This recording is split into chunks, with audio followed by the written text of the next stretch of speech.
Chief engineer साहब वार्ता में गए, उनको टाइम स्पष्ट दिया है नॉर्थ फीडर के लिए कि बजट में हमारा ये जो पैसा है इसकी ये घोषणा करवाएं और 31 मार्च तक डीपीआर अप्रूवल करवाएं हरियाणा गवर्नमेंट से, ताकि कांग्रेस पार्टी का कलेक्ट्रेट हनुमानगढ़ पर आज था प्रदर्शन। मनरेगा को लेकर यह प्रदर्शन था।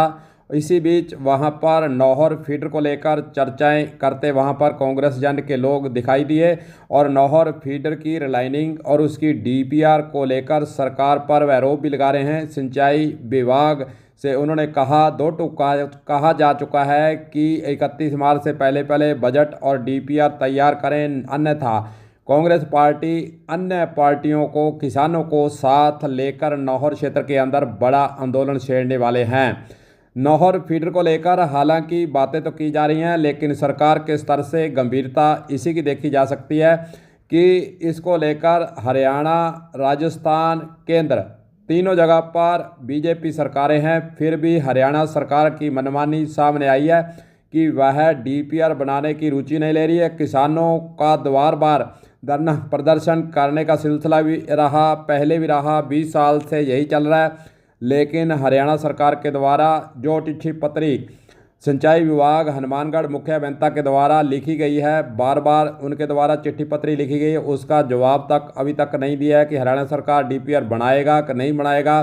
और नहीं बनानी है तो जवाब अगर भेज देते हैं तो राजस्थान सरकार डीपीआर तैयार करने में अपना काम शुरू कर सकती है। लेकिन लंबे समय से नौहर फीडर का मामला अटका हुआ है। डीपीआर नहीं बनने से ही आगे बात नहीं बढ़ रही है। पिछले दिनों सोहन सिंह डिल, जो कि नौहर के प्रधान भी हैं, उनके द्वारा अपनी पार्टी और किसानों को लेकर एक संघर्षशील वहां पर धरना प्रदर्शन भी किया गया। चलिए सुनते हैं उनसे जब प्रश्न किया गया कि कांग्रेस पार्टी का आगे नौहर फीडर को लेकर क्या रणनीति है। और विधानसभा के अंदर हालांकि यह मुद्दा अमित चाण एमएलए के द्वारा उठाया जा चुका है, सरकार के स्तर से उन्होंने जवाब भी मांगा है कि सरकार इसके संबंध में क्या करेगी। चलिए सुनते हैं प्रधान सोहन डिल का इस मौके पर क्या कहना है। नौहर फीडर को लेकर आपने प्रदर्शन भी किया, विधानसभा के अंदर अमित शाह ने मुद्दा उठाया, आगे क्या प्लान है उसकी? हमने सरकार को, चीफ इंजीनियर साहब वार्ता में गए, उनको टाइम स्पष्ट दिया है नॉर्थ फीडर के लिए कि बजट में हमारा ये जो पैसा है इसकी ये घोषणा करवाएं और 31 मार्च तक डीपीआर अप्रूवल करवाएं हरियाणा गवर्नमेंट से, ताकि अप्रैल में हमारा काम शुरू हो जाए। अगर किसानों के लिए बजट में नॉर्थ फीडर का कोई पैसा नहीं लेके आते हैं तो हम बजट के तुरंत बाद किसानों की बैठक करके और इस आंदोलन को बड़ा करेंगे। हरियाणा और राजस्थान और केंद्र तीनों जगह बीजेपी है, इस पर क्या कहेंगे, क्यों नहीं बढ़ रही है?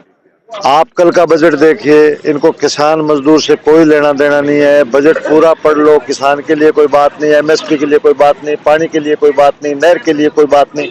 तो ये बीजेपी गवर्नमेंट, इनको छोटे लोग, चाहे छोटा व्यापारी हो, चाहे छोटा कर्मचारी हो, चाहे मजदूर हो, इनको नजर ही नहीं आते। इनकी सोच ही नहीं उनके प्रति, ये नहीं काम करना चाहते, ये सिर्फ धनासेठों के लिए काम करना चाहते हैं। परंतु हम सरकार को सड़क पे आगे मजबूर करेंगे कि वो किसान की बात सुने और हरियाणा से हमारा पूरा हिस्सा दिलवाए। हालांकि अखिल भारतीय किसान सभा के बैनर ताले मंगेश चौधरी के द्वारा नौहर क्षेत्र के अंदर बार बार नौहर फीडर को लेकर आंदोलन भी किए, ज्ञापन भी दिए, घेराव भी किए और फिर वह सक्रिय हैं और नौहर फीडर को लेकर वे महापंचायत और इस तरह के कार्यक्रम आगे भी बढ़ाने में जुटे हुए हैं। देखते हैं सरकार के स्तर से एक तरफ कांग्रेस पार्टी, उस दूसरी तरफ सीपीआईएम पार्टी, अखिल भारतीय किसान सभा, अन्य किसान संगठन मिलकर इस आंदोलन को चलाए हुए हैं। देखते हैं सरकार कब विधानसभा के अंदर प्रश्न उठने के बाद क्या हरियाणा सरकार से बातचीत कर डीपीआर बनाने के लिए आगे कदम बढ़ाते हैं, जहां फिर चुपचाप ठंडे बस्ते में इस मामले को डाले रखते हैं। कलम न्यूज के लिए गुरदेव सिंह सैनी की हनुमानगढ़ से खास रिपोर्ट।